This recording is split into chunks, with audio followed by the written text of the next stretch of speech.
Welcome to the Conduit Deeper podcast, a podcast that takes a deep dive into the details that surround our current sermon series, from current events to fascinating finds to conversations that take us deeper into the Word. Thanks for joining us. Welcome to the Deeper Podcast. My name is Mo, Executive Pastor at Conduit Church, joined with our lead pastor, Darren Tyler. After a couple of weeks away, we had some time. We took some intentional time to soak in all things the shroud. Right. With our good friend, Dr. Jeremiah Johnston, in the exhibit that we hosted here at Conduit over the past 10 days that just wrapped up. And so, yeah, we wanted to take just a little time to get all of that content out. We captured a bunch, and the team put out several different items around that. And we didn't want to rush that.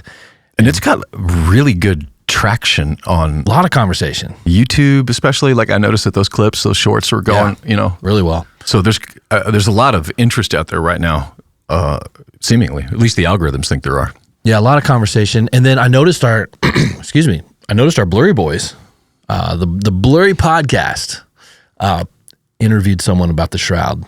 Did they really? About 2 weeks ago, yeah. About the same time. The only thing that matters to me, did we beat them to it? We did. Yes, that's what I'm talking about. Because I was supposed to... Blurry creatures. They were going to interview me, and then they bumped me because Nate had child care issues or something, So it kind of hurt my feelings. So, but are you saying you're in the queue for the Blurry Creatures podcast? Well, I don't want to be presumptuous. I was in the queue. So you were in the queue, got canceled from the queue. Yeah. Not of your own doing. No, child care issues. For someone else, somebody else. Yeah. So the question remains, are you still in the queue? That's what was it the old, it's just child care issues, or... they wised up. Yeah, they're like, man, I just listened to a couple of his sermons. That we had no idea that he was that... Oh, man. So I'm not in the queue for that one yet. There's another one that I'm in the queue for that I'm in a predicament. Okay, and do we air it out here on the Deeper podcast? Why not? People tell me, you email us and tell us what I should do here. I'm emceeing the event last week with Rod Dreher. Live Not by Lies. His film. Yeah. Which Vice President Vance promoted full send. Yeah, that was impressive. Last night. Yeah, that was impressive. Our good friend R.J. Moeller behind that. Producers. So that was actually very impressive because I think this is one of the most important documentaries for this, maybe in a decade. The book, maybe in my lifetime. So if I'm being honest, I'm feeling a little smug because, I got my nice pants on. I put on the white shoes, because I'm going in public. There was a moment where I'm getting ready to go out the door, and Shannon's like, they're recording this, right? So I'm like, okay, back inside, change my clothes. Took it up a notch. Yeah, so there's like Matt Walsh is in there. He's taller than you think he's going to be, by the way. Wow. And as awkward as you would expect as well. Patricia Heaton. Like I feel like I'm kind of I'm a really solid medium deal, right? And I'm leaving. It's late, and this guy pulls me aside, who is a comedian that a solid C-level comedian. Okay? You'd probably have seen him on Dry Hour Comedy Bar, whatever. That's Dry Bar Comedy. That one, yeah. And he starts, hey, I just want to tell you, man, impressed with what you said tonight. I've heard all about your church. I live out in Fairview. I go to this church. I would love to interview you on my podcast. And so we exchanged numbers. He is going to set up this interview with me. And then he says, as I'm leaving, he says, I was at People's Church, for the longest time. I knew Rick White. And it's like, okay, that's really interesting. And I'm getting in the car leaving, and I'm like, that is a weird thing to have ended the conversation with. And then I realized he thinks I'm Darren Whitehead from Church of the City. A mix-up of the Darrens, perhaps. Two Darrens, right? So I am now officially scheduled to be an interview on this podcast, and this guy thinks I'm the pastor of Church of the City. So my question... Wait, it's not been cleared up? No, I don't know what to tell him. I didn't know, and now I don't know. You're booked. Like, he went through the proper channels, got a date on the calendar. Yeah. You're going to show up to do this podcast, and you're going to begin talking through all the things The Church of the Cities. Well, this is the advice I need. Do I just go Australian accent and go full send? Well, here's how we can figure this out pretty quickly. Like, start talking in your Australian accent. Well, I don't have one. Well, see, then it's over. Okay, that's true. I mean, but okay, let's be honest. As the kids would say, you're cooked. He doesn't know because he's heard me talk that night and he still thinks I'm Darren Whitehead. That's true, too. So maybe he doesn't know that Whitehead is Australian. I texted Whitehead afterwards. I'm like, actually, I think what I said, are you available to do a podcast? I think I just booked you for a podcast in a couple weeks. This is pretty funny, man. So I don't know. Do I've clearly, I got to come clean. What's etiquette here? With this bit. Or do you take advantage of it and say, no, that's great. Darren Whitehead is incredible man, incredible pastor, leading an incredible work in Which the is same side of town. Fact, true. And then also use it as an opportunity to share what Conduit Church, Conduit Mission is doing. But I probably need to tell him ahead of time, though, right? Like I can't just roll in there. Or I just go in there, or this could make for even better television. If I go in there as Conduit Church, as if I don't have any idea that he doesn't know who I am. Right, that's what I'm saying. And see how far the wires get crossed as we're going into this interview. See how far you can take it. See how long before it occurs to him, oh, this is who I thought it was for the guy. So, well, if that happens, unfortunately, I don't think he would ever put it out. Like we would never see that moment because he would just scrap it and be like, "Oh man, that's not who I thought it was." Unless it was a really good conversation. Well, he's a comedian, so he might. That's true. You know what I mean? Wow, there are so many layers here. Yeah, he might this could be. If I'm a comedian and I've messed that up, I would make hay with that for years. You're like, "Yeah, stop laughing. I'm crying." Did I not? I thought I told you. You that. told me like Okay. in passing the 20-second version of that. But I didn't know that I didn't know that you'd already booked it. I mean, I'm texted with him. This is hysterical. What do you think about? Like, I can't believe you continued to play this out. Like, you didn't cut it off. Like, fair. It's on your calendar. Yeah, fair. So there was that's the problem, is that I didn't say, hey, I think you think I'm, I should have been honest. Right. And I feel like I wasn't dishonest. All right, well, I don't know what to do. We're going to have to pull this back in. I say you just run with it. Because he is a comedian, you stick with it. You hold it out as long as you can, and you wait for the moment for realization. Get the good material out of that. Yeah, that's my vote. Just go all the way.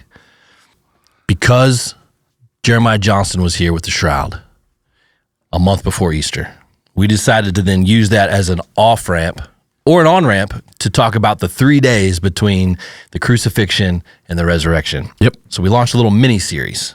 Yep. 3 days. Little sermon series called 3 days, keeping it simple. 3 days.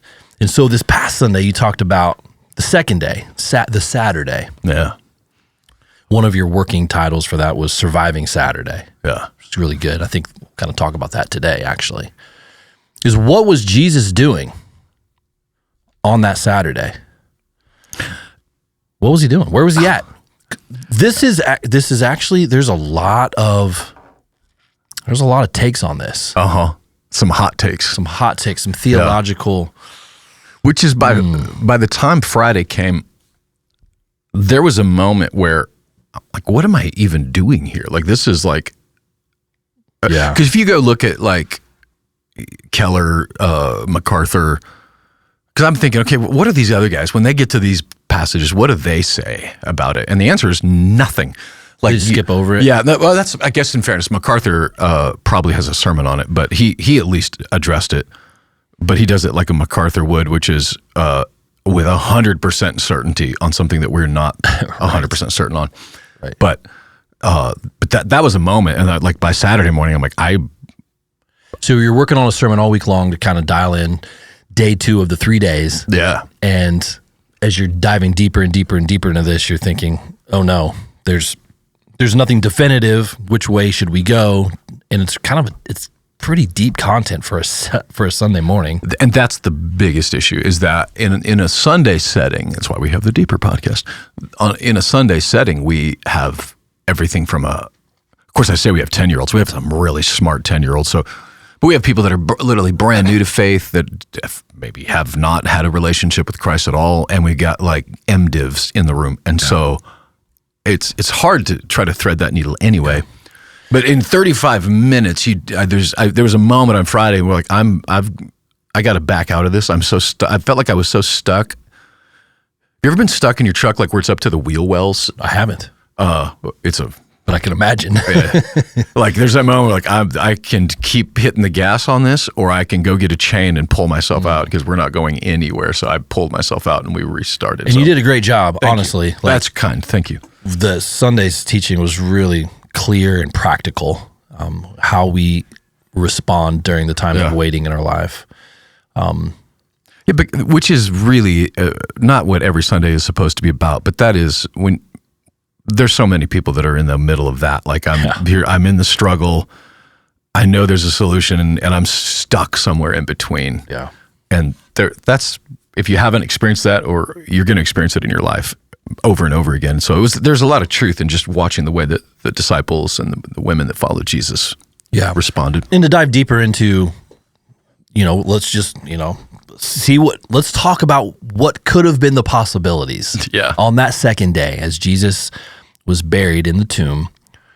Where did his spirit, his soul go? It's known as Holy Saturday in Christian theology, that second day, Holy Saturday.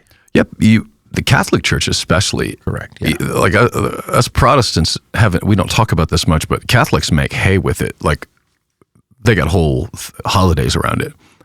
Sermons everywhere. Like if you Google Holy Saturday, there's like homilies for days from it. But the question isn't so clear because the Bible has it's almost like he was doing multiple things, which if you're God, omniscient, omnipresent, you can do all these things at once.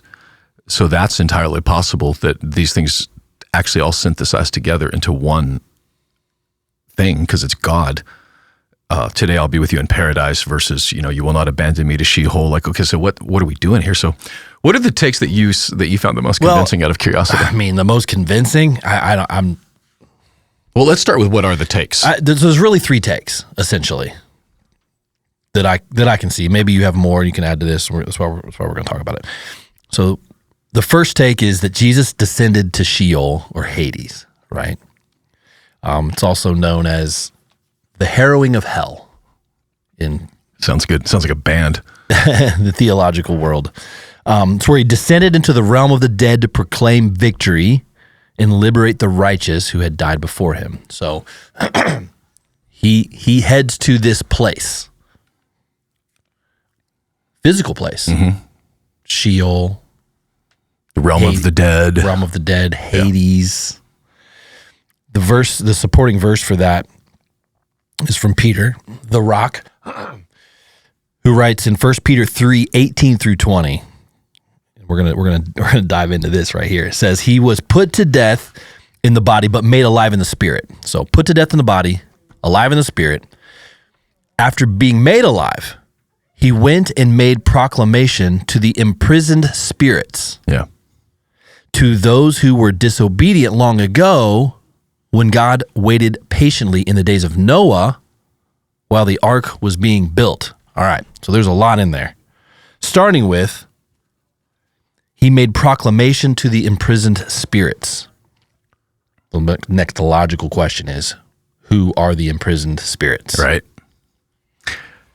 The thing about this, where people get confused, where I got confused, how about that? So you've got that 1 Peter 3, and then you juxtapose it, say, with Ephesians 4, where he led captivity captive. He that ascended also descended.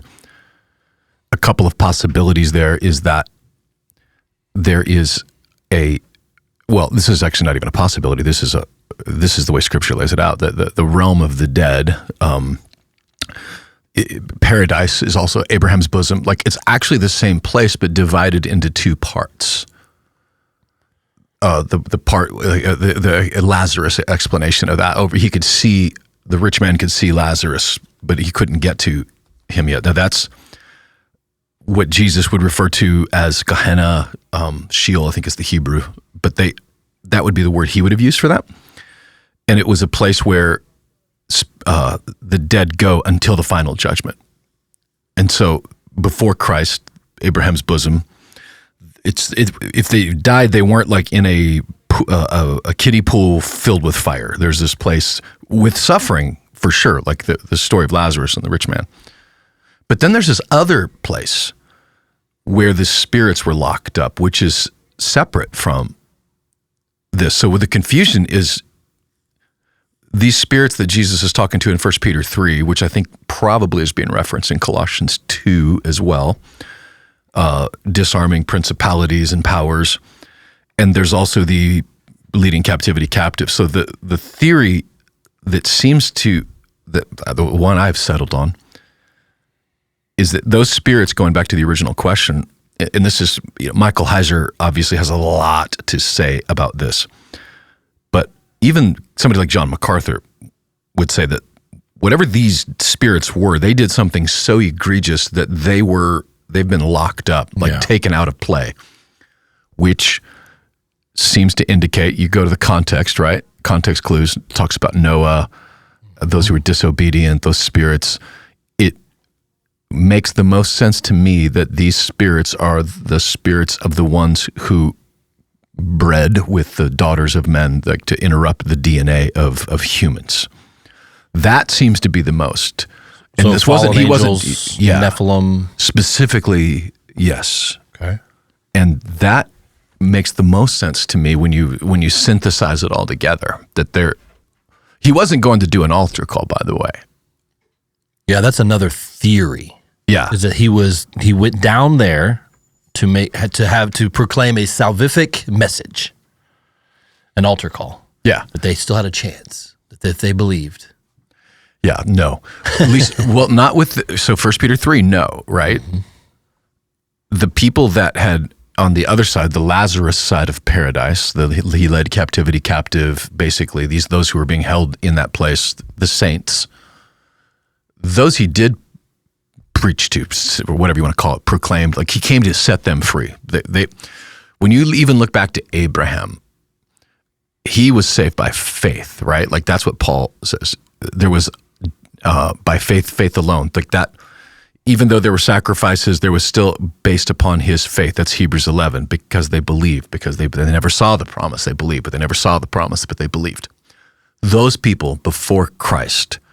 In fact, Matthew goes on to say in Matthew 27, that's where it talks about that when the sun turns dark and the earthquake, that the tombs, like rocks, fell off, and that the dead saints got up and were seen walking around Jerusalem. Like, and fascinating, because, by the way, there's no Tim Keller sermon about that either. Sure. We just sit around and act like that didn't happen, but that's what, those, I think, are part of that group of people that were being set free. Okay, so continuing on this first idea of that Jesus descended to Sheol, Hades, a couple of other supporting verses, Ephesians 4:9, which you referenced briefly. What does he ascend mean except that he also descended to the lower earthly regions? Mm-hmm. Acts 2:31, seeing what was to come, he spoke of the resurrection of the Messiah, that he was not abandoned to the realm of the dead, or Hades. Right, which is quoting a psalm. Zechariah 9:11, because of the blood of my covenant with you, I will free your prisoners from the waterless pit. Interesting verbiage there. You're referencing prisoners again, and then a waterless pit, assuming then that there is a pit that is full of water. Right. Somewhere, maybe. And then what I want to get to is on this point in Revelation 1:18, I am the living one. I was dead, and now look, I am alive forever and ever, and I hold the keys of death and Hades. What are the keys? What are these keys? I mean, it's the metaphor, right? Yeah. It's it's everything in Silicon Valley that they're spending hundreds of billions of dollars on to live forever. Unlocking eternal life. Yeah. Mortality. We were designed immortality as not eternal beings in that we had a beginning, but in, whatever the inverse of that, like we will go on somewhere. Our souls, the essence, the consciousness of who we are, our spirits, to use the biblical language of that, go on. And which is the entire, the creation, the fall, redemption of man. It started with that we were created for eternal fellowship with God. And so with dead before that, there was no Christ. They look forward to the cross. We look backward to the cross, but it all came down to that, the ultimate sacrifice that could reconnect us, commune us with our Father. Yeah, I mean, you're right in the terms of Silicon Valley and the tech sector pursuing immortality. I mean, we've talked about this before, but it just continues to ramp up. This idea of AI holding DNA or holding even memories, holding knowledge, Right. From individual people, like they're working on that to be able to have the ability to download yourself into something that is potentially eternal through quantum mechanics, quantum physics, quantum AI, which is a new phrase. The show Severance kind of touches on this. Does it really? So I've not seen this. You heard about? I've heard about it because they're talking about it everywhere, but I've not seen it. Apple TV Plus. It's their #1 show ever that they've ever released. Really? It even beat out the soccer show Ted Lasso, which was huge. Right. That was a massive show. Well, this is massively annoying, but a massive show. Yeah, this one is even bigger. But they kind of touch on this idea of taking memories, taking personality, people, implanting them into other things to carry on. Yeah. It's a mind bender of a show. It's kind of a psychological thriller, actually. But this concept, I mean, yeah, you're right. Like to live forever. Yeah. So he gets the keys to death and Hades, which means that those who are following him back, it's like he came in, he opened the door for us, the keys, so to speak. And now Ephesians 4, taking captivity captive, those who were captive in Sheol led out to where they're eternally connected with the Father now because the sacrifice has been, so eternally in the presence of God, eternally, and it's not even like an ethereal other, there's another, what do you call it, another dimension, whatever language, like the story of Scripture when it comes to redemption, ultimately we have bodies, like it's a physical, tangible earth that we will be living on around of tangible heaven. Like it's not this other weird place where we all float around like orbs of light. Like there's a spirit mo and there's, we call them our little earth suits, right? Somebody made a band about that. Yep. But that's your body. The Bible speaks of Corinthians, this is like a tent. One day it will fold up and go into the ground, and then whatever, and even that language is language of a seed, goes into the ground and will grow up something new. So I don't know what that body is, other than that's what the cross is. The keys to death and Hades is exactly that. He didn't cheat death. He didn't almost die and then survived. He was dead and then he wasn't. That's that's defeating death. And by the way, he was the firstborn of that. It wasn't just defeating physical death, because he wasn't the first to actually resurrect. Lazarus was resurrected from the dead. Those other saints were resurrected. There's actually one train of thought that I think makes more sense, but those saints that had died that were resurrected were actually then died again, if that makes sense, like Lazarus. So Jesus defeating death was resurrecting to never die again. That's the resurrection I was talking about. Now, haven't you been to the gates of hell? Yes. Describe that. Yeah. Well, there was two places, the gates of hell, but also our friend Zev Orenstein had part of the property that they own in City of David is the Kidron Valley, like Gehenna, where Jesus would point to, which was like the trash dump, where they would burn their trash. Yeah. And they are turning it into a beautiful little resort-looking place. Really? And yeah, so and by the way, it was the day it was snowing in that day in Jerusalem. So it'll be a cold day in hell before it was a cold day, freezing cold day in hell on that day. That's hilarious. So there's that spot. And then the gates of hell, which is what you're talking about, is where the god Pan was worshipped in Caesarea Philippi, which is in the very north of Israel at the base of Mount Hermon, which is where he would later be transfigured. I believe it was at Mount Hermon where he was transfigured just a week later, all on his way to Jerusalem, by the way. Like this is just days before his crucifixion. He is in Caesarea Philippi at the gates of hell, saying that the gates of hell will not prevail. And referencing it. He did that often. The writers of the New Testament would do that often as well. They would use a word that the people would understand, and then say, "This is."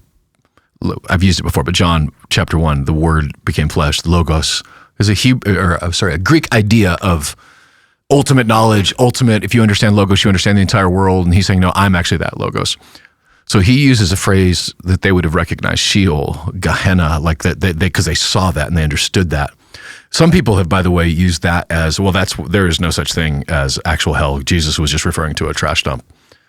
He was referring to a trash dump, comparing it to something else. Yeah. So it's not an accurate thing to say that there is no place of eternal punishment just because Jesus used something in their day-to-day conversations.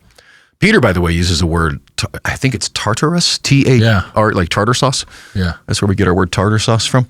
So that would have been the Greek word for it, mythology of it. So he was using the Greek word that a Greek audience would have understand. Jesus, using Sheol, was using a Hebrew word that the Jewish people would understand, but they're all referring to the same thing. Kind of along these lines, Elon posted something today that was very interesting. I don't know if you saw this. No, I have not been on the Twitter yet.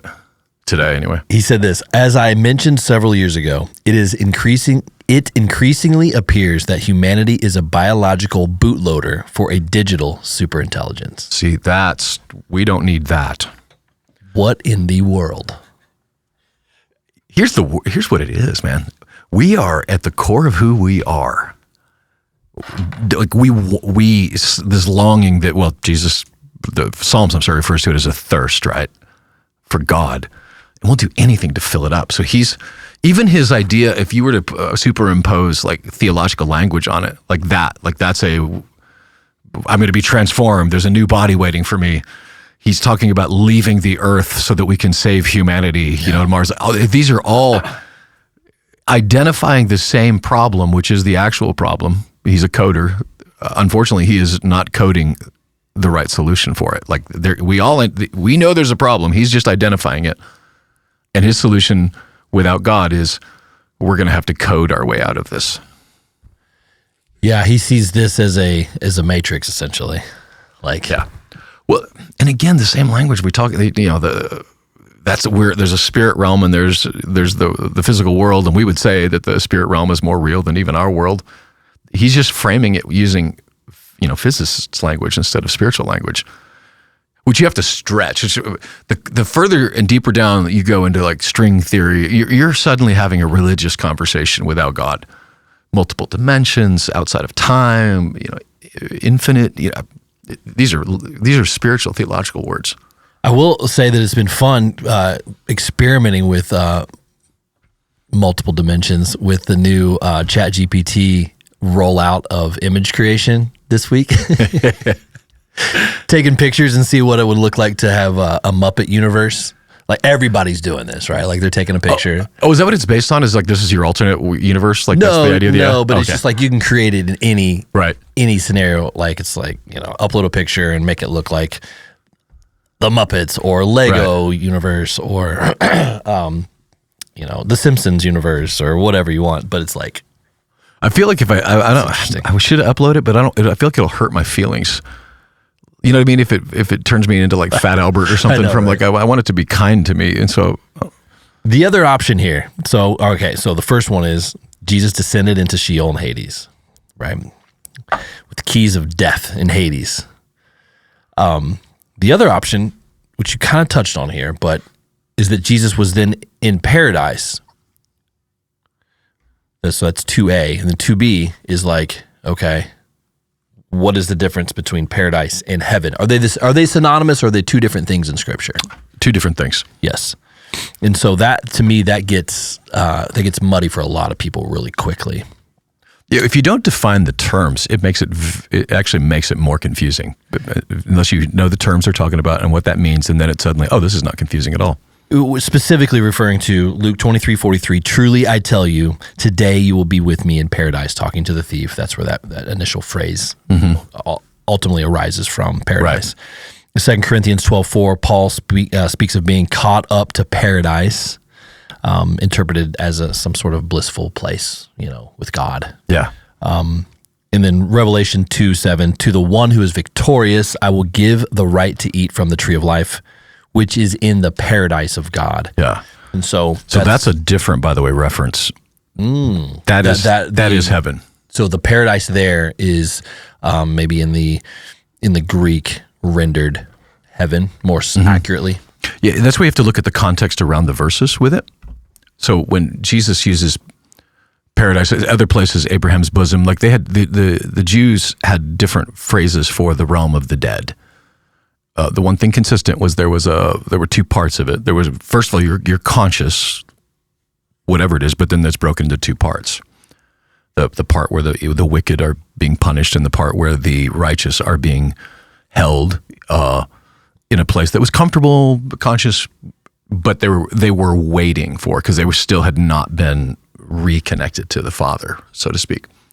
That's why it's confusing if you look at just one. I feel like people are arguing one or the other on those two ideas, and that's what I'm trying to get at. They're both in Scripture, which means they both happen. And if God is infinite and exists outside of time, if the crucifixion happened before the foundations of the earth, right? That's the language from Revelation.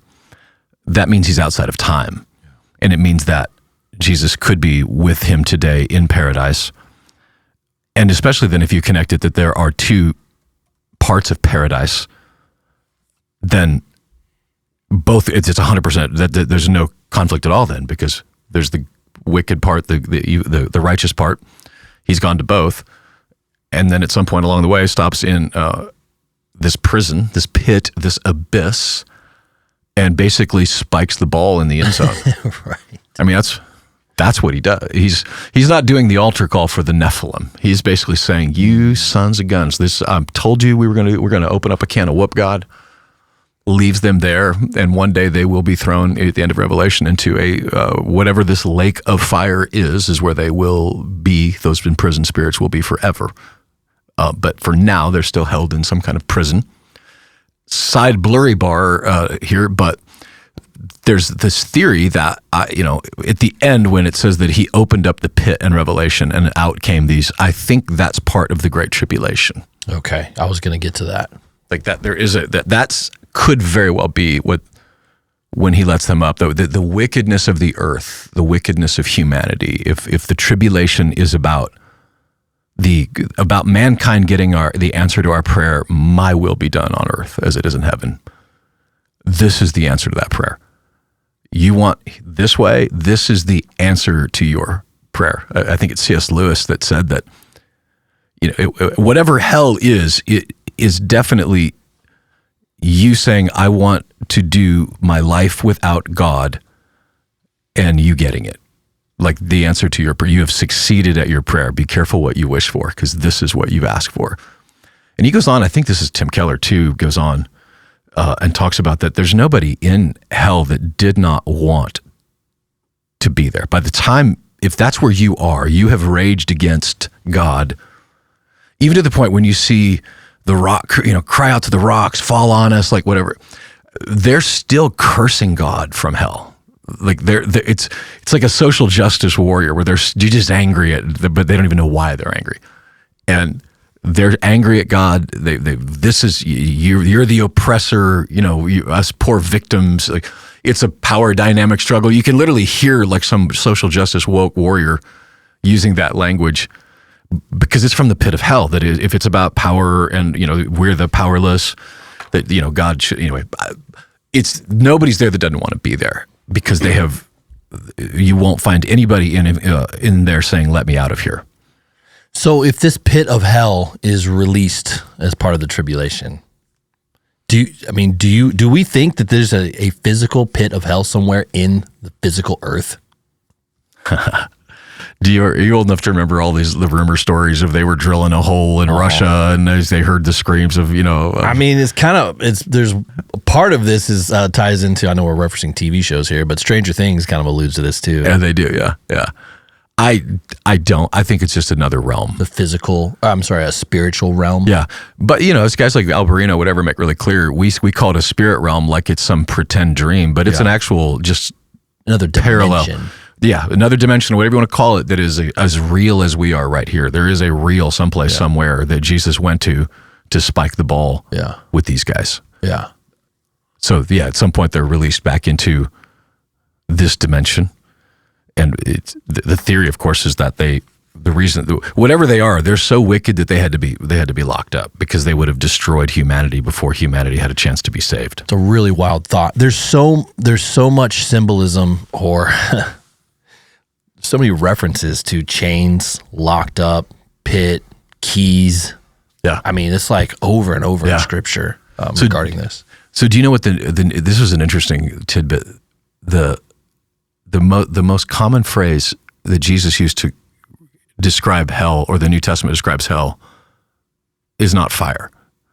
Yeah. It's outer darkness. Yeah. Which, again, like we're just using words that we understand to try to give us some kind of framework for what this is.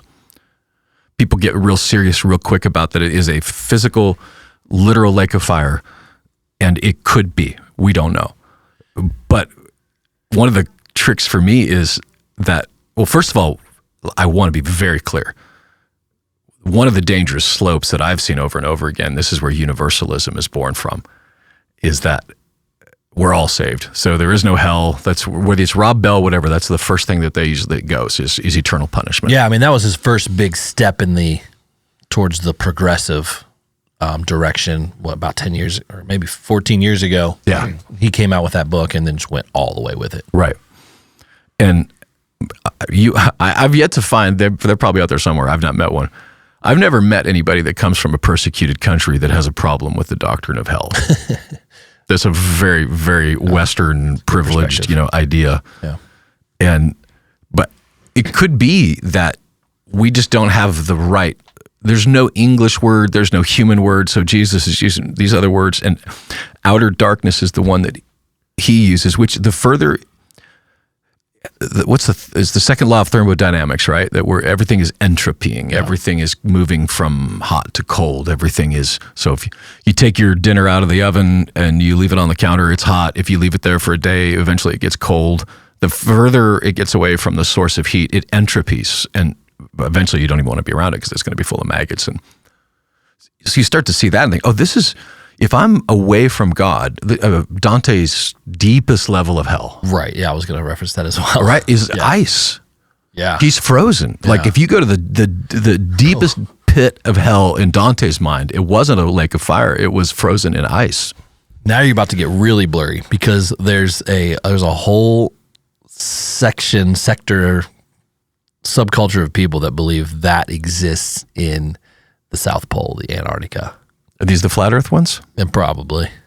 Email mo@conduitchurch.com. No, I'm just saying there's people out there that believe that. I think it's more of a Venn diagram where it crosses over to something else. But I did not know that. That's really fascinating. That the beasts that these beings are locked up somewhere in the depths of the ice below the earth in the South Pole, like in Antarctica. Like that's fascinating. And that's why there's been a lot of questions around Antarctica. That's why people haven't been there a lot, and that's why it's very secretive. That's really interesting. So I've never heard that. I was just connecting the dots with Dante, but here's the good thing, the reminder for me anyway, is with any of these doctrines, we need to go to the Bible for them, right? Absolutely. So, like he descended to hell. That's something that most believers would say because it's part of the Apostles' Creed, not because they got it from the Bible. Like we got to go one step further. So that's clearly what the reformers they believed at the Apostles' Creed. Like that's where they came up with that. Descended to hell. I think mostly the confusion there is it's whatever they're using the King's English, so we need to define our terms. And at the same time, Dante is where most people get their image of hell. Yeah, exactly right. Like the devil with horns and a pitchfork and a tail and a red suit or whatever. Right. The wretched clothing, the poking, the fire. Yeah, like that's a totally made up, fictionalized version, depiction of Satan that's not referenced at all in Scripture. Yeah, Dante's poem, he takes some of the imagery of Revelation, and he, kind of like The Chosen, he takes some liberty with the text and creates what becomes the Inferno, right? But a lot of our imagery comes from that. But so he would take everything that he puts in there is something he would have extrapolated somewhere from the Bible. And he just sort of put it in a levels of retribution idea. And the further away you go, the further away you go, the further away you go, the colder it gets, which again, lake of fire, a lake of ice, if it is a lake of fire and it's outer darkness, there's fire, I have a fireplace, there's light. So very bright, actually. Seems like a contradiction. And the idea is that it isn't a contradiction. It's just he's giving us as much imagery as our human pea brains can understand, that this is not a place we want to be, but this is what you get if you choose you over God. If I'm my own God, this is what I get. This is the answer to my prayer. Yeah, the separation from God is what I've come to believe as what the true hell is. Complete and total separation, isolation, and loneliness in the most deepest possible way you could feel. Right. And you're far from it. In fact, even I wish I should have researched this more because I can't remember the passage. But do you know what they mean by gnashing of teeth? I heard it 1,000 times growing up. Right? And I did too. I always thought it meant deep sorrow, sadness. And I kept thinking, I've been sad, but I've never gnashed my teeth when I'm sad. It isn't that. It's anger. Like every other time you see that referenced or that kind of language, it's actually rage. So the gnashing of teeth isn't about sadness about where they are. It's anger at God because they don't like him. So yeah, this is it. I have got what I wanted, and I'm angry at God. I'm gnashing my teeth, raging at God. And when you get back to the cross, even it's probably, maybe I should have opened with this. I regret not talking about this on Sunday. Let me put it differently. Maybe we'll talk about it next Sunday. Christ's death on the cross. We had the shroud, and everybody got to see the physical suffering up close. And it's shocking. It's sad. All of those emotions are true. And it was not the ultimate punishment that Jesus, when he says, if there's any way that this cup can be passed from me in the Garden of Gethsemane, which means crushing, pressing. He's in that garden praying, if there's any way that this cup could pass from me.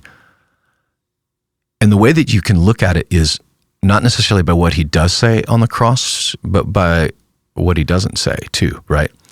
He's not crying out at the end, my hands. That's what I'd be doing, right? My feet.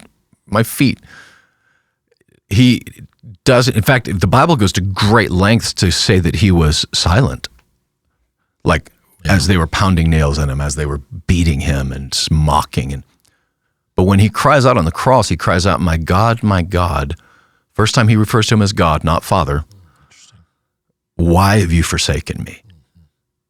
And what is happening in that moment is the people that have in hell that have rejected, they're gnashing, they're raging against him. God, nobody willing to go to hell that didn't want to go there, right? And here's the one guy, the one human, God-man, that actually didn't want to be there. And God is saying, I'm still turning my back on you. And people have there are some people that have a lot of problems with that. There's just the practical, how could he be God and God turned it back on himself? Okay, that's a supernatural. And then there's but what kind of a loving father would do this? And the answer is Christ did it willingly, so it wasn't child abuse. There's very specific that he was very willing for this. And the punishment is the one person who had 100% communion with God and had no reason for God to turn his back on him, and God turns his back on him. That's what he's crying out for, because that's the death we all deserve, that he was paying the price for. because the sin was against him, so only he could pay the price for it and make it just, right? And so the crying out of my God, why have you forsaken me? It's at that point the sky goes dark, right? Outer darkness, the earthquake happens, the temple veil is torn. Like in that moment, he is in hell, like Sheol, paradise, like that. That's his moment of ultimate punishment. Wow. So there's the third option here, right? Is that Jesus rested in the tomb and nothing happened. Yeah, that's a stretch, right? What is out of curiosity, I can't remember, what is their... There's a couple verses referenced here. Father, into your hands I commit my spirit, implying just a trustful rest. Genesis 2 and 3, God rested on the seventh day. I mean, that's a huge stretch. Yeah, that's putting a lot of pressure on that verse to try to make a point. Yeah, and then Hebrews 4, 9, and 10. There remains a Sabbath rest for the people of God, just as God did from his. I think that has to do more with creation than the second day or third day of his death. But yeah, I mean, it doesn't really hold up that nothing happened. That nothing happened doesn't seem like is an option. No, because there's just too many verses. Yeah. There's too many references. It's clear something happened, and the debate is what? Yeah, so we're back to well, I mean, technically I guess we're back to 1, 2, or 3 again, meaning he descended into Sheol and Hades, or went to paradise and or heaven and or all the above. Yeah, and the only thing I noted to say is if there are 2 sections of paradise of Abraham's bosom, which there are according to Jewish, Torah, all those, then it doesn't even contradict. It can be both. Actually, it can be all 3, right? Which is he's preaching also spiking the ball, right, with the evil spirits with it. He's infinite. He's got he's outside of time. Yeah, I mean, if he's outside of time, he can get a lot done in 24 hours. Yeah, and wherever you land, the one thing that is certain that I could be like John MacArthur certain about is by him doing that, being the firstborn from the dead, the first of many, that you and I now have that. We get to go on without having to go to Silicon Valley and take a bunch of vitamins and hook ourselves up to wires all night long to figure out, like, we will. Like, that is a genuine human desire, God-given desire. It's the whole C.S. Lewis, if you find yourself, searching for something that nothing in this universe can satisfy, the most probable is that you were made for another life, another universe, right? And so that's what ultimately what he's saying. In fact, I think the passage he was really talking about is if humans have, if God gave us hunger for food and there was no food, right? He gave us a desire for sex and there would be sex. So if there's a desire for something that doesn't exist, that must mean that there is another universe out there that we were made for. Yeah, that's a good reminder. Do you think these beasts are somewhere set up under the pyramids in Giza? Wouldn't that be fun? What's happening? What's happening with these pyramids? This new tech that they're discovering. I think it's too early to tell. I know they're running a bunch of tests, but there's a lot of not counterintelligence, but counter information that's suggesting that these tests just aren't. It's picking up things. It's giving false positives for what's under the pyramids. The theory, though, is that there is some kind of spiral. Yeah, like towers, but like spiral, like staircase style, like a half mile to a mile below. Well, 2 kilometers, right? That'd be. I saw one report of 2 kilometers, which is like 1.5 miles, something like that. No, kilometers. I'm bad with my kilometers. Holy Lord. So it's a kilometer would be like, 3,000 feet. So that's impressive. You know that 6,000 feet would be 2 kilometers. 5,280 is a mile. So yeah, like a mile and a quarter. Something like that. That was an impressive display of mathematics for this early in the morning. Yeah. So like walking from here to like Berry Farms, almost, not quite that far, but like it's a hike. So could it be that all of that, like what we see of the pyramids, let's just, why not? Let's just speculate. What we see of the pyramids is the tippy top of of a spire of some sort that's been filled in by desert storms over hundreds and or thousands of years to where the bottom of that is completely buried a mile under sand. Which makes you wonder, though, then what's under the Sphinx? Because wasn't the Sphinx supposedly there already? And there's theory that it's even older. So is there like a... I don't even know what to believe about any of that anymore. Yeah. I really don't. Yeah. Like every new technology that is deployed on this gives new information. And it's like, what is even true about Egypt right now? I mean, it's interesting. You know, one thing that's true is that one day, like the Egyptians, all that, like there's even prophecies about that, about walking I think it's Egyptians, walking hand in hand with the Assyrians or something like that. You know, like there's a promise for them, for their future. What we don't know is between now and then, like, I'd say this, this might empty some seats in the church. If all these things have happened once in history and we believe that the Bible is accurate and true historically, that means at some point on the earth there were actual giants walking around here. Okay? It sure seems like it. It can be as simple as that. It says that, and it's not a metaphor. And the thing about the Bible, this is where these progressive nut jobs get themselves in trouble, is there's something they didn't like about it, and so that means that I can just pick and choose anything. Yeah, dismiss it completely. Yeah, this is a metaphor. It wasn't really a fish. You know, all that becomes, everything's metaphor. Hell's a metaphor.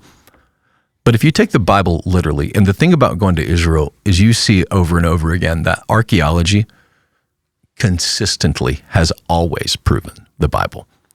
And that generally speaking, over the years, there have been, like for the longest time, historians didn't believe there was even such thing as a King David. They would say there's no evidence of him. There should be evidence in the archaeology, and we haven't found it. When was this? Like in recent times? Yeah, decades. Yeah. Wow. Do this, and then they find, and not that long ago, a couple decades ago, I should know this because they found some of the stuff at City of David, but they found proof even up in Lebanon. Coins, he existed. So the House of David, all that, like that is now all proven by archaeology. Everything that they said was not, it keeps being proven over and over and over. Kind of like the Shroud. Exactly like that. So if there were giants at one point on the earth, and it's not a Tolkien, C.S. Lewis fantasy novel, fast forward as it was in the days of Noah, so it will be.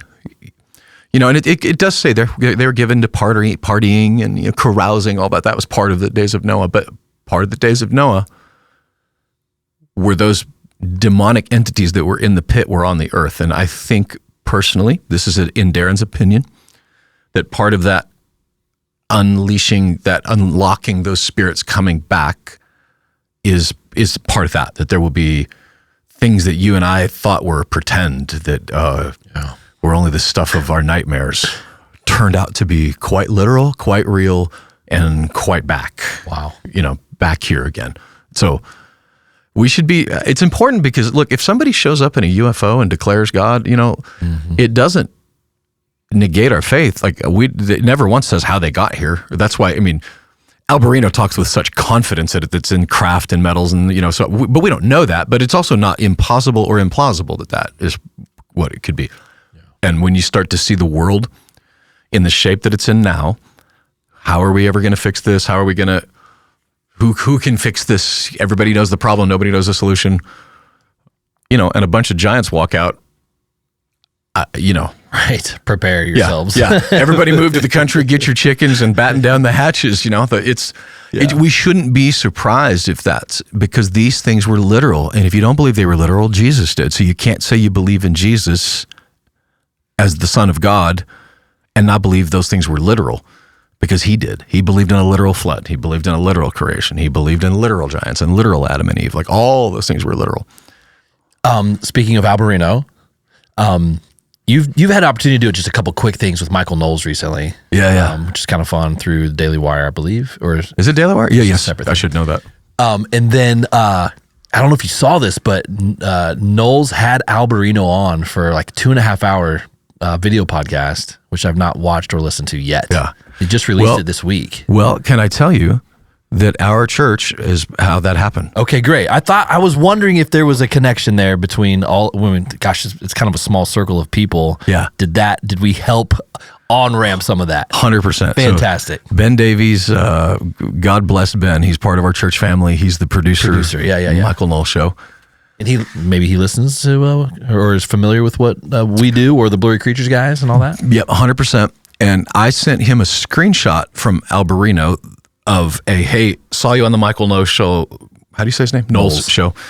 Really good job, something like that. So I just screenshot it and sent it to Ben, saying, "Hey man, one of my favorite guys has actually heard that," and he somehow he would remember more than I would how to get a hold of him. But that was we set it up, and Alberino flew down here within 5 days. He was here. Awesome. So yeah, I haven't had a chance to listen to it and see exactly what they talked about, but Knowles' initial tweet about it was kind of like, this was mind blowing. Yeah, I learned a lot, kind of a thing. Which, I mean, you start getting some of Alberino's takes into the wild, into the public, mainstream.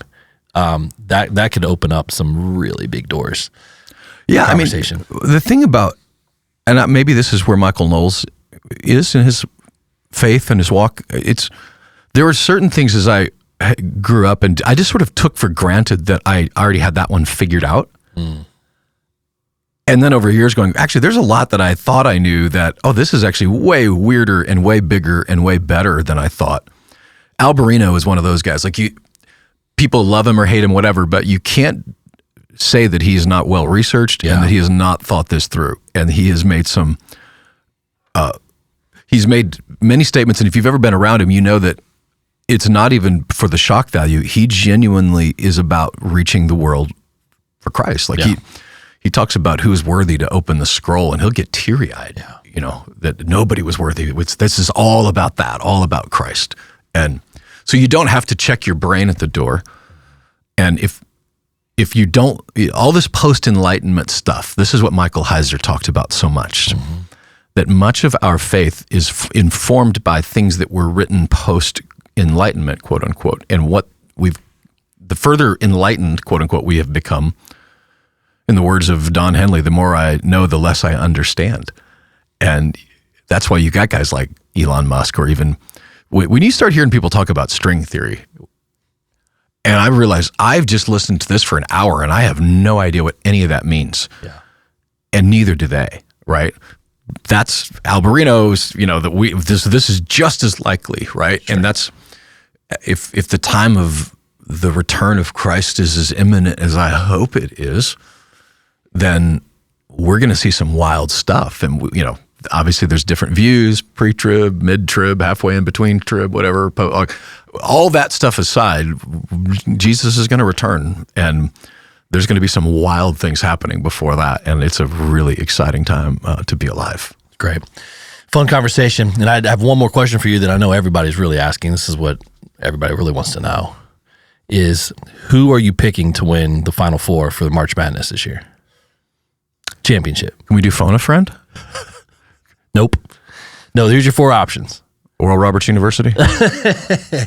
Liberty? They didn't make it. I mean, John Christ pointed out that the Christian schools represented us well this year in the did they? Of course he did. Oh yeah. Yeah, I mean, we had the Liberty Flames. We had all of them. Wait, the Liberty Flamers? What did you say? Flames. Flames. They are the Flames. Okay. Very unfortunate. We have Duke. I'm sorry. Duke, Florida, Houston, and Auburn. Who's going to win it all, Darren? Okay, we got Duke, Florida, Auburn. What was the other one? Houston. Yeah, Duke, Florida, Houston, and Auburn. Well, the Duke Divinity School drives me bananas, so I don't want them to win. They're off the list. Okay, so they're already in the doghouse. All right. So now we're down to Florida, Houston, and Auburn. People have tuned into this to get your take on this because I'm sure they have. They know you've got great insight. They know that I have studied and thought and had no idea that who the Final Four even were. Now, the Florida, their mascot's a gator, an alligator. Actually, I knew that. I did know that. I don't know how I knew that. I honestly don't remember what Houston's mascot is right now. And Auburn's a tiger. Is that the same as the Roll Tide ones? That's different. Nope. Okay. That's across the And they don't like each other, right? No, not Those at are all. like Protestants and Catholics. They do not mix. Yeah. Okay, yeah. I'm going to go Auburn. All right, so Darren's taking Auburn for all of you SEC fans, those of you that live in Alabama. Go to your Southeast. favorite sport betting app and put all your money on Auburn because Darren speaks with absolute confidence and zero knowledge. I'm going with Houston for the record. Going with Houston. And currently leading our March Madness bracket for our staff. I'm crushing it at the moment. Are you really? Yes. Who won first place? Who won last year? Yours truly. So there's a skill that you're not just getting lucky is what you're saying. Maybe. But I got 2 more games to hold the crown. Again, we'll see what happens. And there's no money in this, right? No. Why do you guys do this for no money? Just bragging rights. I mean, you can't buy anything with a brag, you know? Keeping it above board. 3 days, sermon series. You have one more day. Won't be this Sunday. Correct. Because we have a special guest speaker. Scott Harrison from Charity Water is going to join us, actually. Excited about hearing him share what they are doing across the globe with clean water. It's incredible. If you get a chance to join us this Sunday, please do. All of our services. But the third Sunday will be Palm Sunday. Any initial thought, direction for this yet? Other than that we didn't plan well, because we're doing 3 days and Palm Sunday was like the week before. So this is like, we'd have to do like a... I know, right? You know what I mean?